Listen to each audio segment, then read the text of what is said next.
நீ என் வயித்துல பொறக்கலனாலும் என் மவ மாதிரிதான் நான் உன்னை பாத்துனுக்கிறேன். உன்னை பத்தி எனக்கு நல்லா தெரியும் கண்ணு. நீ ஆத்திரப்பட்டு அவசரப்பட்டு முடிவெடுக்கிறவ இல்ல, நிதானமா முடிவெடுக்கிறவ. அப்படிப்பட்டவ நீ போய் என்ன இது? வானா கண்ணு, நீ கமலேச போய் கண்ணாலம் பண்ணிக்கிறதுலாம் சரிப்பட்டு வராது கண்ணு. ரஞ்சினி கண்ணு, நான் இம்மா பேசினேங்கிறேன், நீ அமைதியா இருந்தா என்ன அர்த்தம்? யா கண்ணு, இந்த மெய்யம்மா கேட்டா கூட நீ பதில் சொல்ல மாட்டியா?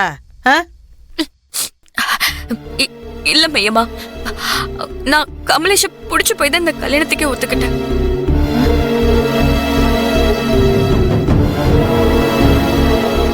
அப்போ நீ அந்த சீனு தம்பிய நீ நேச்சதெல்லாம் என்ன பொய்யா?